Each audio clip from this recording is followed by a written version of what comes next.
नमस्कार, स्वागत है आप सभी का हमारे YouTube चैनल सीखो ई-मित्रा में। साथियों, आज के वीडियो में हम बात करने वाले हैं प्रधानमंत्री फसल बीमा योजना में किस प्रकार अप्लाई किया जाए। उससे पहले अगर आप हमारे YouTube चैनल सीखो ई-मित्रा पर नए हैं तो चैनल को सब्सक्राइब जरूर करें, बेल आइकन को क्लिक करें ताकि रेगुलर वीडियो अपडेट्स आपको। साथियों, जैसा कि आप सभी को पता ही होगा, वर्तमान समय में कहीं कहीं बहुत अधिक बारिश हो रही है, कहीं कहीं बारिश बिल्कुल भी नहीं हो रही है। ऐसे में हमें हमारी फसल की सुरक्षा यानी कि फसल बीमा करवाना काफ़ी ज़रूरी हो जाता है। फसल बीमा करवाने का लाभ यह है कि अगर आपकी फसल खराब भी हो जाती है तो गवर्नमेंट द्वारा जो एक निर्धारित राशि है वह आपको ज़रूर दी जाती है। तो चलिए शुरुआत करते हैं। सबसे पहले आपको प्रधानमंत्री फसल बीमा योजना वाले पोर्टल पर आ जाना है। यहाँ पर आप देखेंगे, यहाँ फार्मर कॉर्नर एक्सेस दिया गया है, इस पर आपको क्लिक करना है। एनरोल नाउ पर आपको क्लिक कर देना है। जैसे ही आप एनरोल नाउ पर क्लिक करेंगे, आपके सामने स्क्रीन पर यहाँ पर दो ऑप्शन दिखाई दे रहे हैं, लॉगिन फॉर फार्मर और गेस्ट फार्मर। अगर आपने पहले कभी प्रधानमंत्री फसल बीमा योजना का लाभ लिया है तो आप सीधा ही लॉगिन फॉर फार्मर कर सकते हैं। अब बात करते हैं गेस्ट फार्मर वाले ऑप्शन पर। जैसे ही आप गेस्ट फार्मर वाले ऑप्शन पर क्लिक करेंगे, आपके सामने कुछ इस प्रकार से एक फॉर्म ओपन हो जाएगा। यह फॉर्म आपको भरना है। यहाँ पर आपको दिखाई दे रहा होगा, पहले आपको फुल नेम फिल करना है। पासबुक में जो आपका यानी कि आपके बैंक खाते में जो आपका नाम है वह आपको यहाँ डालना होगा। आपका रिलेशन आपको सेलेक्ट करना है, यानी कि आपके पिताजी का नाम आपको यहाँ डालना है। आपका मोबाइल नंबर आपको यहाँ वेरीफाई कराना पड़ेगा। आपकी उम्र यहाँ आपको वेरीफाई करानी पड़ेगी। उसके बाद आपकी कैटेगरी आपको यहाँ सेलेक्ट करनी है, SC ST जनरल OBC जो भी आपके लिए लागू रहता है आपको यहाँ डालना है। आपका जेंडर सेलेक्ट करना है।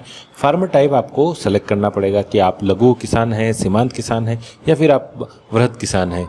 आपको फार्मर कैटेगरी में भी यहाँ पर ऑप्शन दिए गए हैं कि आप किराए की भूमि पर आप खेती करते हैं या खुद का खेत है, इस प्रकार से आपको सेलेक्ट करना है। आपका जो एड्रेस है, रेजिडेंशियल डिटेल आपको यहाँ डालनी होगी, जैसे कि आपका स्टेट आपको सेलेक्ट करना है, आपका डिस्ट्रिक्ट आपको सेलेक्ट करना है, आपका सब डिस्ट्रिक्ट यानी कि आपको तहसील आपको सेलेक्ट करनी है, आपका गांव आपको सेलेक्ट करना है। यहाँ आप आपका एड्रेस मैन्युअली फिल भी कर सकते हैं। उसके बाद आपको यहाँ पर आपका पिन कोड भी दर्ज करना होगा। फार्मर आईडी टाइप आपको यहाँ सेलेक्ट करना पड़ेगा और फार्मर आईडी आपको यहाँ पर वेरीफाई करवानी होगी। उसके बाद आपको यहाँ पर फाइनली आपके बैंक अकाउंट की जो स्टेटस है वह डालनी होगी, यानी कि आपका IFSC कोड अगर आपको याद है तो यस वाले ऑप्शन पर आप क्लिक कीजिए। आपका सीधा IFSC कोड डालेंगे, आपका बैंक का नाम आपको यहाँ पर दिखाई देने लग जाएगा। यहाँ आपको आपका खाता नंबर फिल करना है, फिर आपको आपका खाता नंबर एक बार कंफर्म करवा लेना है। यहाँ पर कैप्चा डालकर आपको यूज़र क्रिएट कर लेना है। अब आपको यहाँ पर लॉगिन वाले ऑप्शन पर पुनः आ जाना है। यहाँ पर आपको लॉगिन करना पड़ेगा। जैसे ही OTP डालकर आप लॉगिन कर लेंगे, आपके सामने आपकी जो प्रोफाइल आपने फिल की थी यहाँ पर कुछ इस प्रकार से आपको दिखाई देने लग जाएगी। नीचे की ओर जब आप स्क्रॉल करेंगे, आपके सामने आपकी बैंक डिटेल वगैरह जो भी है आपने फिल की है वह आपको दिखाई देने लग जाएगी। एक बार इसे कंफर्म जरूर कर लेंगे। अब आपको यहाँ पर एक ऑप्शन दिखाई दे रहा होगा, अप्लाई फॉर इंश्योरेंस, इस पर आपको क्लिक करना है।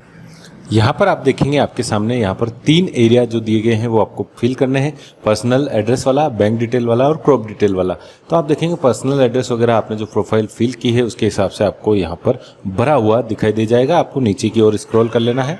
अब आपके सामने एक स्क्रीन पर नेक्स्ट बटन दिखाई दे रहा है, इस पर आपको नेक्स्ट पर क्लिक करना है।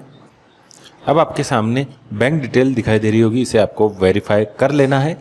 फिर आप नीचे की ओर स्क्रॉल करेंगे तो आप देखेंगे आपके सामने नेक्स्ट ऑप्शन आ जाएगा।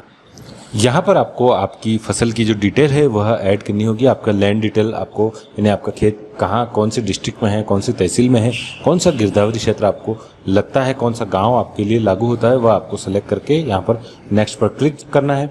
जैसे आप नेक्स्ट पर जाएंगे, अब आपसे फसल के बारे में जानकारी पूछी जाएगी कि आपने कौन सी फसल की बुआई आपके खेत में की है, वह डिटेल आपको यहाँ फिल करनी है। उसके बाद आपको यहाँ फाइनली पेमेंट कर देना है। तो कुछ इस प्रकार आपका फसल बीमा पूरा हो जाएगा।